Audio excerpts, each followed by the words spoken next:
Sagittaire, bonjour et bienvenue pour cette lecture intuitive pour votre mois de février 2019. J'espère que vous allez tous très bien, que vous avez bien démarré cette année.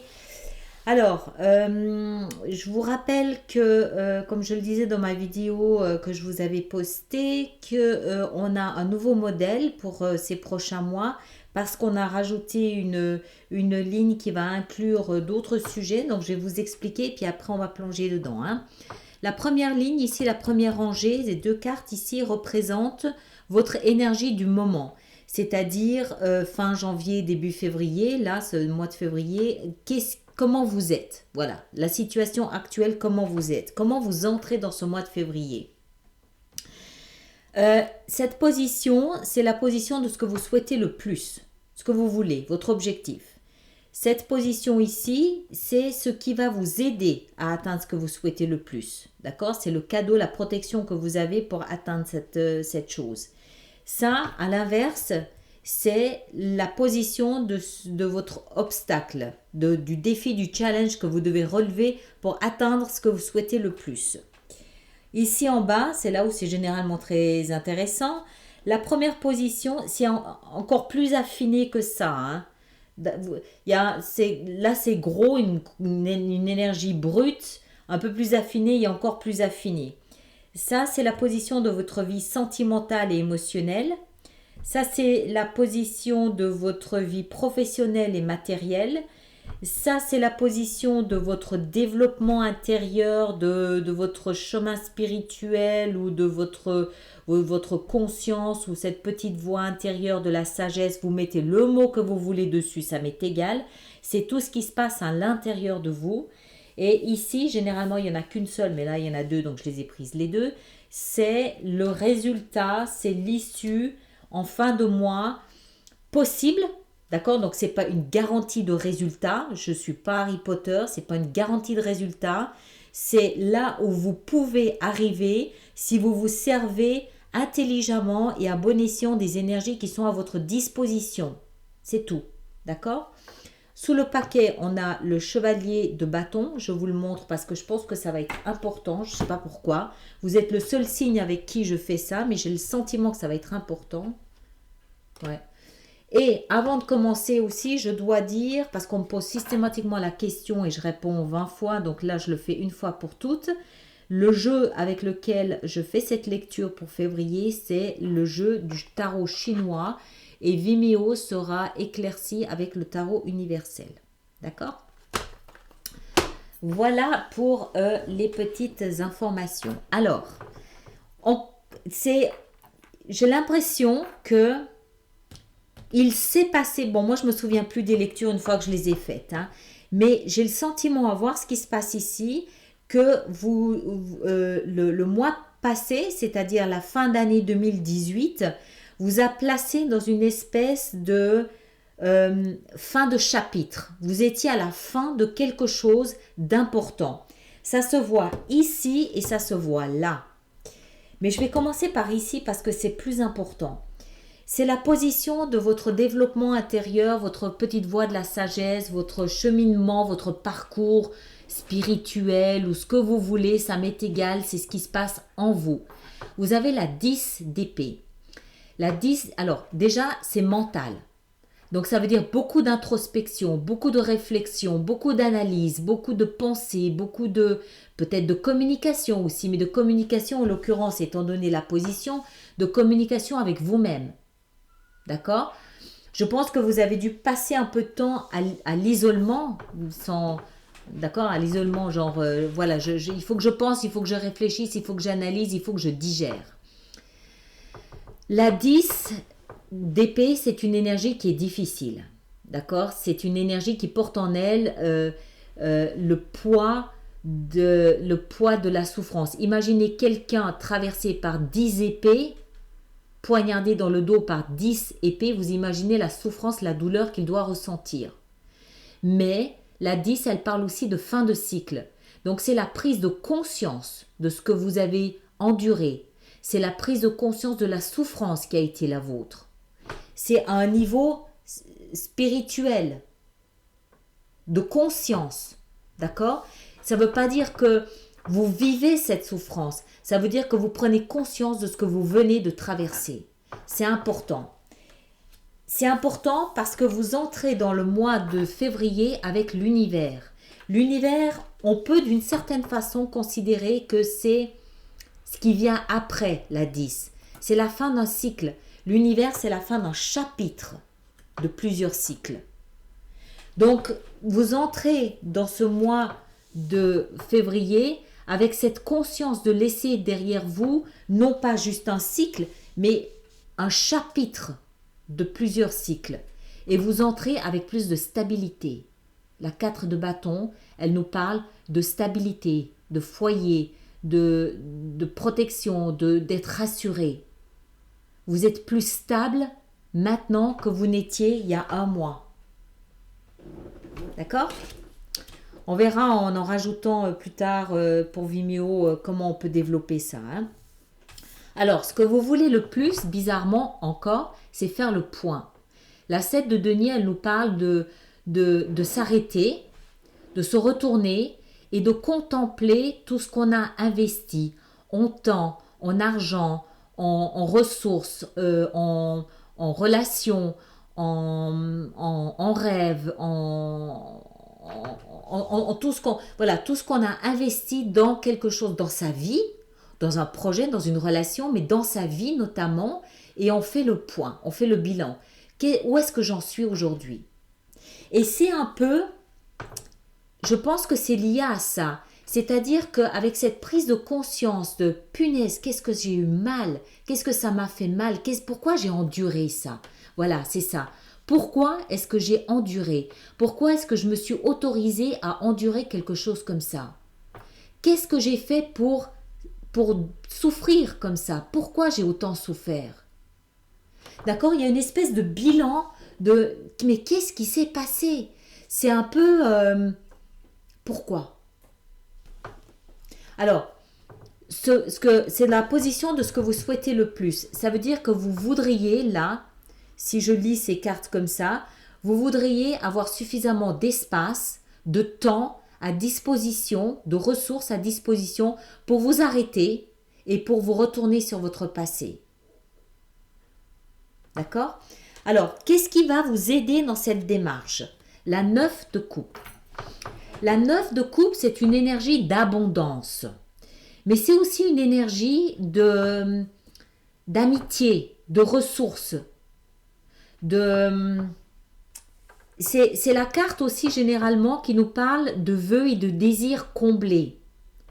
Alors, moi, ce que je comprends là-dedans, c'est qu'en vous tournant vers vos amis, vers ceux qui vous font du bien, ceux qui, vous savez, des personnes, parce que je pense que vous êtes un peu, avec ça ici, je pense en fait que vous êtes un peu largué dans ce processus.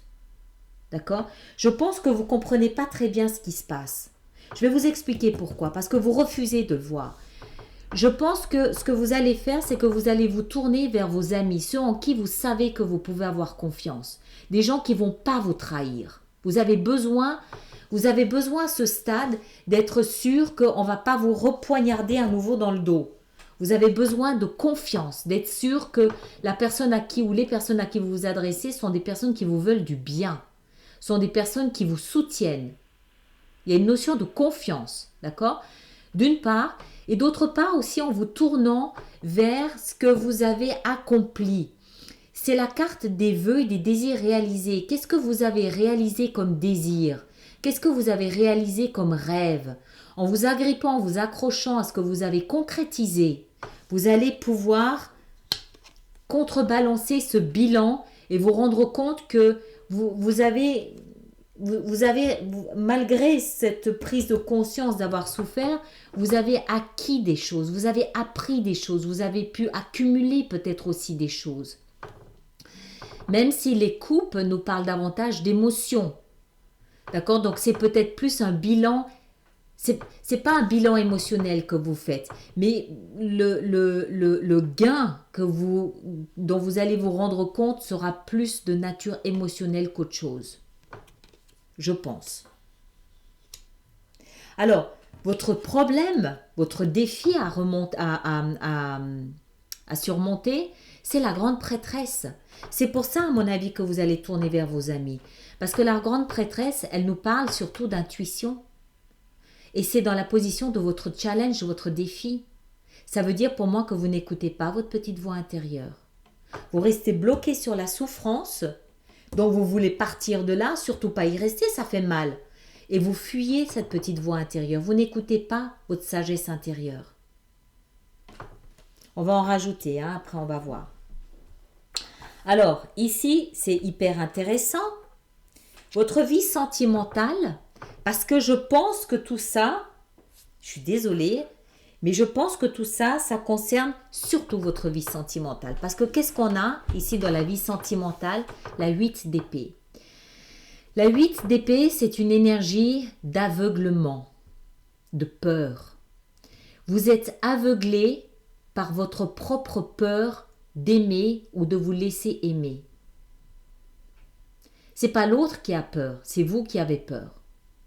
Vous avez peur de quoi? Vous avez peur de ça. Vous avez peur que ça recommence. Vous avez ça en mémoire, hein? C'est gravé dans votre inconscient. C'est dans votre conscience. Vous prenez conscience que vous avez eu mal. Mais du coup, vous êtes un peu frileux, hein? Chat échaudé. Vous êtes un peu frileux. Mais la bonne nouvelle avec la 8 d'épée, c'est que en fait, c'est une prison. C'est la peur, d'accord? Il n'y a pas... Ça, c'est une souffrance physique. Là, il n'y a pas de souffrance physique. Ce sont des épées. Ça veut dire que c'est mental. Ça veut dire que c'est une peur qui est créée par votre mental, autrement dit par vos pensées. Vous pouvez en sortir comme vous voulez, quand vous voulez. Il suffit de changer de pensée. Ça, c'est plus difficile. Mais je vous ai expliqué ce que c'est. Donc là, en l'occurrence, ça aurait été dramatique que ce soit comme ça. Ça aurait été terrible, oui. Mais comme ça, c'est pas grave. Enfin, c'est pas grave. Je m'entends, c'est pas un problème en soi. Ce sont vos pensées qui vous bloquent. Ce sont vos pensées qui vous bloquent, ce sont votre prison. La peur, c'est une prison. C'est une prison de brouillard. On passe à travers comme on passe à travers le brouillard. Il faut juste prendre conscience que c'est un brouillard. Autrement dit, il faut prendre conscience que cette peur d'aimer, elle est due à la peur de souffrir.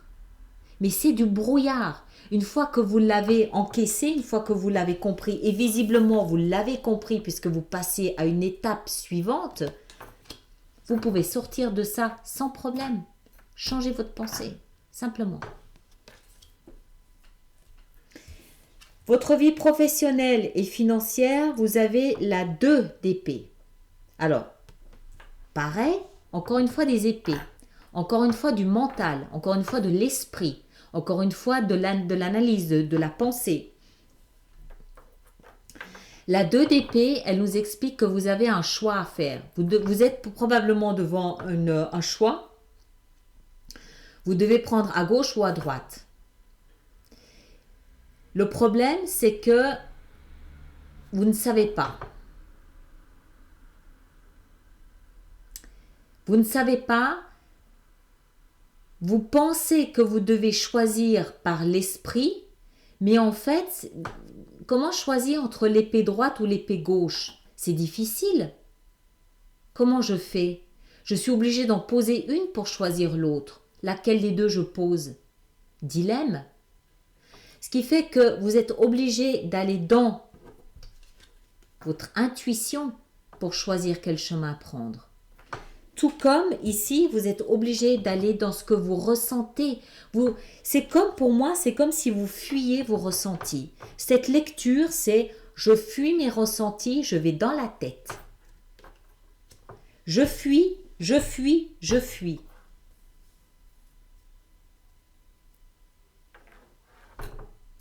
D'accord?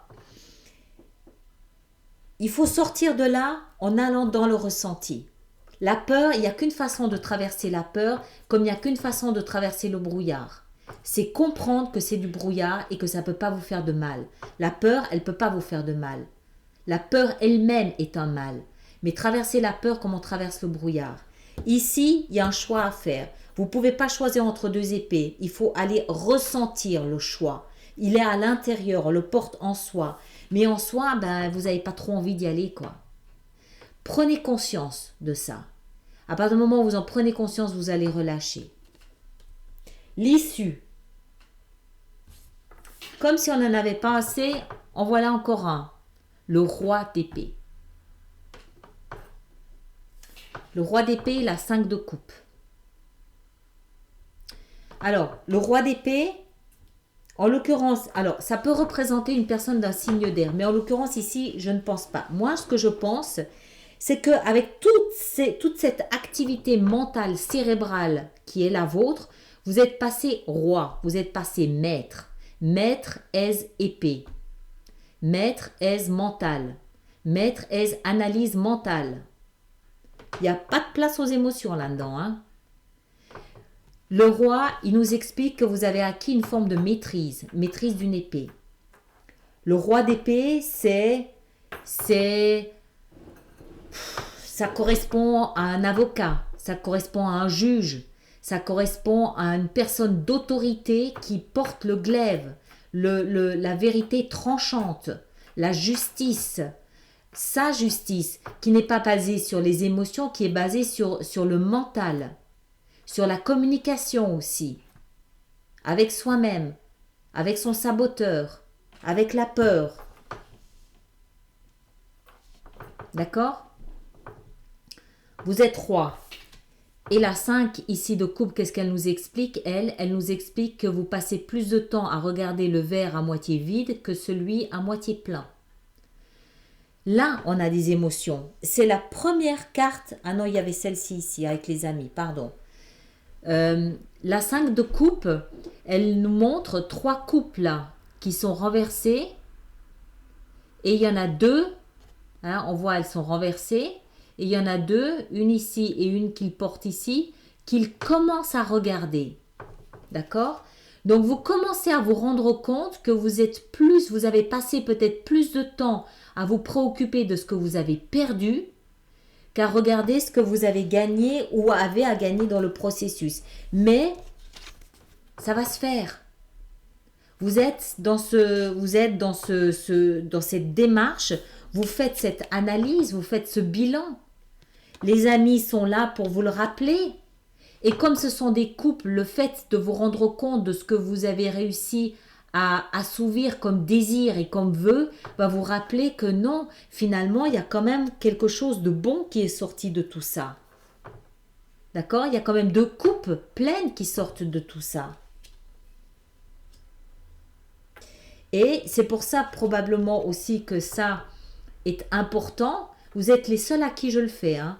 Le chevalier de bâton, qu'est-ce qu'il nous parle? Il nous parle de fougue, il nous parle d'action, de dynamisme, il nous parle de feu, il nous parle de flamboyant, il nous parle de fierté, d'orgueil. C'est quelqu'un d'orgueilleux, c'est quelqu'un qui va vite. Il nous parle aussi d'étranger. Peut-être qu'il y a une notion d'étranger pour certains d'entre vous, je ne sais pas.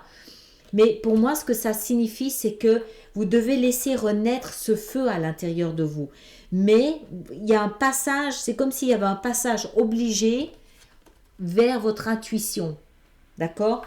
Pour vous libérer de la peur d'aimer ou d'être aimé, pour arriver à faire un choix dans votre vie professionnelle et financière, pour vous libérer de cette souffrance d'avoir souffert. Vous savez, quand on a ces 10 épées plantées dans son dos, quand on se relève de ça, on apprend à pardonner à celui qui nous a fait du mal, oui, mais on apprend aussi à se pardonner soi-même de n'avoir pas réagi autrement, de ne peut-être pas avoir pu remonter plus vite, de s'être laissé abattre. Il y a aussi une partie de nous qui doit se pardonner à soi-même. C'est dans votre conscience, ne l'oubliez pas. C'est pas une autre position que vous face à vous. Pardonnez-vous à vous-même d'avoir eu peur. Juste d'avoir eu peur. Vous rendre compte que la peur, c'est rien. C'est rien. Je sais, c'est toujours plus facile à dire quand on est de l'autre côté du bureau. Je sais. Mais voilà, penchez-vous sur votre conscience et sur votre intuition. Votre intuition a des choses à vous dire. Et commencez à regarder le verre à moitié plein plutôt qu'à moitié vide. Il y a des choses là-dedans encore à faire. D'accord? Alors, on va mettre nos petits éclaircissements pour Vimeo. Oups! Ouais, la peur, l'angoisse. Alors, on va commencer par l'univers. Qu'est-ce que nous apprend l'univers? La roue de fortune et le chevalier de denier. Les choses bougent mais avec lenteur. Ça avance, ça évolue mais lentement. Alors, l'univers, qu'est-ce que l'univers a à nous apprendre? Univers, qu'as-tu à nous dire? Qu'as-tu à nous dire, univers? Je les baisse un peu parce que sinon on ne voit pas grand-chose. Il faudrait que je m'achète un bureau plus grand. Hein. Univers, qu'as-tu à nous dire? Alors, univers, qu'as-tu à nous dire? Univers, qu'as-tu à nous dire? Univers, qu'as-tu à nous dire? La 6 de bâton. Succès, réussite, reconnaissance publique pour l'effort et le travail que vous avez fait. Le bilan. Qu'est-ce qui va avec ce bilan? Qu'est-ce qui va avec la 7 de denier? La 6 de denier. Vous apprenez l'échange, la réciprocité. Encore. Oh, la 10 de denier. Superbe. Vous prenez conscience que vous avez beaucoup à gagner par ce processus de bilan. Vous avez beaucoup à gagner. Voilà. Le valet de bâton. Il y a peut-être une personne étrangère qui va rentrer dans votre vie. Alors, on va aller voir la grande prêtresse. Qu'est-ce qu'elle a? Qu'est-ce qu'on a avec cet obstacle? Qu'est-ce que cet obstacle a à nous apprendre? La force. Mais oui, bien sûr. C'est la force, l'intuition. Voilà ce que vous avez à apprendre en dépassant cet obstacle. Alors, votre vie sentimentale. De quoi avez-vous tellement peur? De quoi avez-vous tellement peur? Du roi de denier. Tiens. Alors, vous avez peut-être peur de construire. La tempérance. Je vais en rajouter encore une. Ça, je mets de côté. Encore une. Qu'est-ce qui vient avec la tempérance? La 5 de bâton. Là, c'est pas très clair. Encore une. Et la 3 de coupe. Ok, on va voir après. Il faut que je rentre dedans. Au niveau du travail, quel est ce choix que vous avez à faire? Quel est ce choix? Pourquoi ce choix? Quel est ce choix? Le chevalier d'épée. Et encore une. La 7 de bâton. D'accord? Nouveau parcours professionnel, vraisemblablement. Au niveau de votre conscience, qu'est-ce que c'est que cette 10 d'épée? Comment est-ce qu'on peut vous aider à dépasser cette 10 d'épée, cette terrible souffrance? Comment est-ce qu'on peut dépasser ça en quittant simplement? Vous allez partir, vous allez y arriver. Oh, le jugement, vous allez y arriver. D'accord? Vous allez y arriver. Excellent. Et le résultat, ça c'est dans votre conscience. Hein. Vous allez, je pense qu'il va y avoir ça peut être un éveil. Hein. C'est superbe. Alors l'issue, le roi d'épée et la 5 de coupe. Quelle est l'issue de ce mois de février pour nos sagittaires? Encore une fois la 5 de coupe. Victoire, succès. D'accord? Superbe. Bon, je m'arrête là. Pour ceux qui s'arrêtent ici, merci d'avoir été sur ma chaîne. Merci de partager, de vous abonner, de me laisser vos commentaires. Et pour ceux qui me rejoignent sur Vimeo, à tout de suite. Merci beaucoup.